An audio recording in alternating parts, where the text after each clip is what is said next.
2월 24일 월요일 요한계시록 17장 말씀입니다.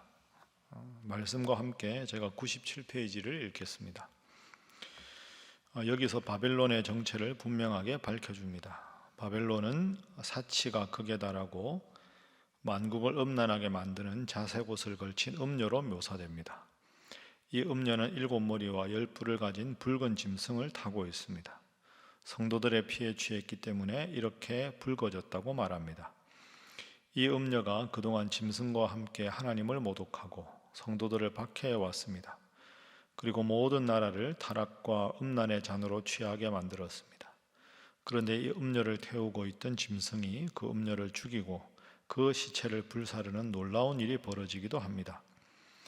요한은 이런 기이한 장면들에 대해 중간중간 설명을 해서 가르쳐 주고자 합니다. 이 모든 묵시적 이야기들이 로마 제국 바벨론과 그 황제들, 짐승에 관한 이야기라는 것을 지혜 있게 알아들으라는 뜻입니다. 우리가 요한계시록을 생각해 보면 요한계시록의 본 계시는 7인, 7나팔, 7대접 이렇게 연결이 됩니다. 그래서 이 7인, 나팔, 대접 이게 이제 하나님의 심판이 시작된다. 이게 인, 나팔은 하나님의 심판이 부분적으로 확대가 된다. 그리고 대접은 하나님의 심판이 전면적으로 확대가 된다. 그래서 그 7번째 대접으로 큰 성 바벨론이 멸망하는 것이 16장입니다. 여러분 16장 17절 말씀 한번 보십시오. 16장 17절 7째 천사가 그 대접을 공중에 쏟음에 큰 음성이 성전에서 보좌로부터 나서 이르되 되었다 하시니 되었다. 그죠? 그러니까 7번째 천사가 대접을 쏟았다. 이게 7번째 대접이죠. 7번째 대접을 하나님의 천사가 쏟으니까 되었다. 무엇이 되었다는 것이냐? 19절에 보십시오. 16장 19절 큰 성이 세 갈래로 갈라지고 만국의 성들도 무너지니 큰 성 바벨론이 하나님 앞에 기억하신 바 되어 그의 맹렬한 진노의 포도주를 받았다. 그래서 20절 각 섬도 없어지고 산악도 간데 없어졌더라. 아멘. 그러니까 큰 성 바벨론은 로마 제국을 뜻합니다. 그러니까 요한계시록에서 7번째 대접의 마지막 내용은 큰 성 바벨론인 로마 제국은 멸망한다. 그리고 그 로마 제국은 하나님 믿는 사람들을 방해하는 적 그리스도인 거죠. 그 큰 성 바벨론 로마가 멸망하고 그 말은 큰 성 바벨론을 다스리는 당시의 도미시안 황제도 하나님께서 심판하셔서 멸망하게 된다. 그래서 하나님과 예수님을 방해하고 박해하던 로마와 도미시안 황제는 멸망하고 이제 하나님을 끝까지 믿었던 초대교회 성도들은 하나님께서 승리를 주신다. 이게 이제 16장에서 끝나는 겁니다. 그러면 오늘 읽은 17장은 뭐냐? 큰 성 바벨론 로마 제국이 멸망한다 하는 것을 다시 한번 강조하는 내용이 17장 그리고 18장 이렇게 정리하시면 되겠습니다. 그래서 오늘 17장은 큰 성 바벨론의 멸망에 대한 내적인 원인, 그리고 18장은 그 큰 성 바벨론 멸망에 대한 외적인 원인, 이렇게 구분해서 말씀을 보겠습니다. 자, 그러면 오늘 17장 로마 제국 큰 성 바벨론의 멸망에 대한 말씀의 교훈 세 가지를 생각해 보겠습니다. 첫 번째는 늘 하나님만 섬기게 하소서 하는 것입니다. 하나님만 섬기게 하소서. 자, 오늘 17장 2절 말씀 제가 읽어드리겠습니다. 1절 마지막 부분에 보면 큰 음녀가 받을 심판이란 표현이 나오고 2절에 땅의 임금들도 그와 더불어 음행하였고 땅에 사는 자들도 그 음행의 포도주에 취하였다 하고 17장의 가장 중요한 핵심 단어를 하나만 꼽으라고 하면 1절에 나오는 큰 음녀입니다. 음녀. 음녀가 뭡니까? 음란한 여자.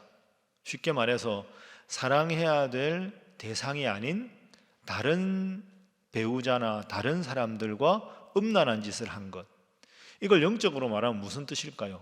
하나님과 사랑하고 하나님과 서로 한 마음으로 하나님을 섬겨야 될 그런 우리가 하나님 외에 다른 이방신을 섬기는 것, 이게 이제 영적인 음란죄에 해당되는 거죠.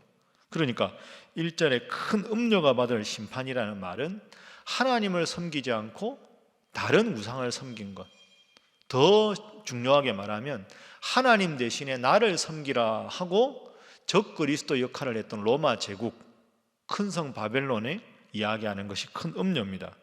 2절 보십시오. 땅의 임금들도 그와 더불어 음행하였다. 땅에 사는 자들도 그 음행의 포도주에 취하였다.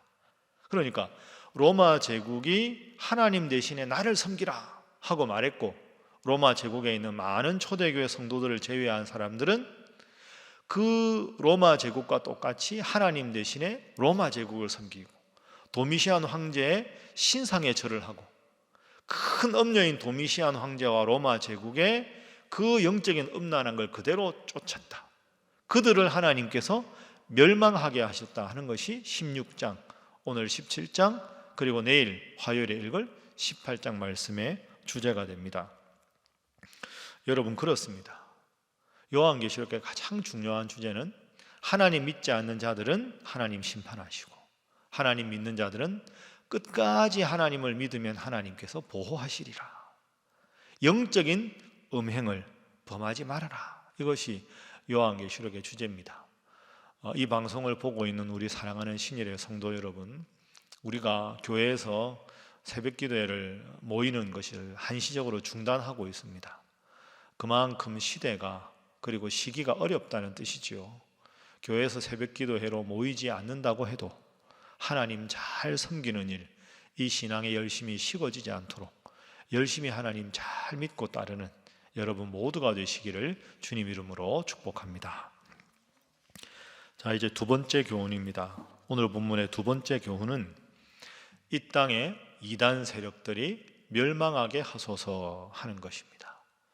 이 땅의 모든 하나님을 섬기지 않는, 하나님을 섬기는 자들을 미혹하게 하는 이단의 세력들이 멸망하게 하소서. 자, 오늘 본문 6절 말씀 제가 읽어보겠습니다.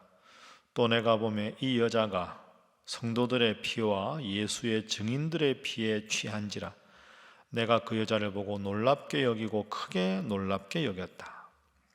이 여자는 영적으로 음란한 로마 제국일 수도 있고, 하나님 대신에 로마 제국을 따른 영적인 음란죄에 저지른 자, 그들의 행동이 어떤 행동입니까? 6절 뒤에 보면 성도들의 피와 예수의 증인들의 피에 취했다. 그러니까 주님을 따르는 자들을 박해하고, 그리고 예수님 믿는 자들을 순교시키고, 그렇게 했던 도미시안 황제의 끔찍한 그 가증스러운 행동, 그게 이 여자 큰 음녀라고 말하는 거죠. 그러니까 그 당시로 말하면 로마 제국이 주님 믿는 자들을 박해하고 순교시켰기 때문에 그 피에 취했다 하는 말씀이 되는 것이고, 오늘날로 이 말씀을 적용을 해보면 하나님을 믿는 성도들과 교회들을 미혹하고, 그래서 하나님을 믿는 것처럼 하지만 결국은 자신들의 잘못된 교리만 따르게 하는 잘못된 이단 세력들, 그들이 오늘 본문에서 말하는 큰 음녀에 해당된다고 볼 수가 있습니다. 여러분, 지금 우리가 코로나19 때문에 여러 가지 교인들이 모여 예배하는 것, 집회하는 것이 금지가 되고 있습니다. 방해를 받고 있죠. 그들은 하나님을 잘 믿는다고 하면서 하나님을 잘 믿는 교회와 성도들을 미혹하게 하고 있습니다. 오늘 본문의 큰 음녀의 모습을 똑같이 지금도 하고 있다, 이렇게 우리가 볼 수가 있는 것이죠. 그래서 여러분, 이 기회를 우리가 통해서 기도해야 할 것은 하나님, 이 땅에 하나님을 잘 믿는, 하나님 따르는 교회와 성도들을 끝까지 보호해 주시고, 하나님을 믿는 것처럼 하면서 자신들의 잘못된 교리를 더 퍼뜨리고 심각하게 성도들과 교회들을 어려움에 빠뜨리는 신천지나 통일교나 혹은 하나님의 교회, 이런 이단 세력들이 다 멸망되게 해 주시옵소서. 그래서 하나님을 믿는 교회가 든든히 서가고, 교회가 이 사회 속에서, 이 세상 속에서 빛과 소금의 역할을 잘 감당하는 그런 바른 교회들이 많아지게 하옵소서. 그렇게 기도하셔서 요한계시록의 이 적그리스도가, 이 큰 음녀가 어떤 면에서는 이 시기에 바로 하는 여러 이단 세력들이다 꼭 기억하시고, 더욱더 이단 세력들이 발붙이지 못하고 주님의 몸된 교회가 바로 설 수 있도록 더 열심히 기도하시는 여러분 모두가 되시기를 주님 이름으로 축복합니다. 이제 마지막 세 번째입니다. 오늘 본문의 세 번째 교훈은 결국 주님께서 승리하심을 믿게 하소서 하는 것입니다. 결국은 우리 주님께서 승리하신다. 주님을 따르는 자에게 주님께서 승리를 주신다. 여러분, 이게 요한계시록 전체 주제지요. 우리가 앞서 말씀을 묵상했지만 요한계시록 2장 10절, 내가 10일 동안 열흘 동안 환난을 받을 것이나 그 환난을 이기라. 그리하면 내가 생명의 면류관, 영생의 면류관을 너희에게 주리라. 10일과 영원에 대한 대비를 우리가 요한계시록 전체의 주제라고 우리가 공부를 했습니다. 우리의 인생길이나 아니면 우리의 신앙생활이 때로는 평탄한 길만 있는 게 아니고 굴곡도 있고 어려움도 있고 위험도 있습니다. 그러나 그럴 때에도 요한계시록이 우리에게 들려주는 교훈은 때로는 도미시안 황제의 통치가 오래 갈 것 같고 주님을 박해하는 그 박해의 시기가 우리가 생각하고 우리가 예측한 것보다 더 오래 가더라도 결국은 주님께서 승리하시고 결국은 주님을 믿는 자들을 주님께서 보호해 주시고, 그것이 요한계시록 전체의 주제입니다. 주님께서 승리하시기에 주님을 따르는 우리도 주님께서 승리를 주신다. 이 방송을 청취하는 사랑하는 우리 신일의 성도 여러분, 여러분의 인생이 힘들 때가 있고 하나님을 잘 믿는 우리임에도 환난이 오고 핍박이 오고 어려울 때가 있어도 요한계시록이 오늘 우리에게 주는 희망은 주님이 끝까지 우리를 지키신다. 내가 주님 편에 서 있기만 하면 주님께서는 영원히 나를 지켜주신다. 이 귀한 교훈을 오늘 요한복음 17장을 통해서도 확인하시고 끝까지 주님 잘 믿는 여러분, 주님 때문에 행복하고 주님 때문에 승리하는 사랑하는 신일의 모든 성도들 다 되시기를 주님 이름으로 축복합니다. 여러분, 이 새벽에 그리고 이 방송을 보시고 기도하실 때 우리 이런 제목으로 함께 기도하겠습니다. 하나님, 늘 하나님만 잘 섬기게 하시고 성도들과 교회를 미혹하게 하는 이 땅의 모든 이단 세력들이 박멸되게 하시고, 때로 우리의 인생에 우리의 신앙생활에 힘들어도 주님께서 승리자이시고 나에게 승리를 주시는 주님, 그 주님 잘 믿으며 살아가게 하옵소서 기도하시고, 특별히 이런 어려움의 때 교회 집회가 과거같이 우리가 열심히 모이기 힘들어도 일상적인 경건에 힘쓰는 여러분 되시고, 또 이 코로나19가 속히 종식되어서 하나님 앞에 더 열심히 믿음 생활 잘할 수 있도록 이 나라 이 민족을 그리고 이 지구촌을 하나님께서 보호하여 주옵소서. 다 함께 여러분 각자 기도하시고 오늘 하루도 주님 이름으로 승리하시는 우리 사랑하는 신일의 모든 성도들 되시기를 주님 이름으로 축복합니다.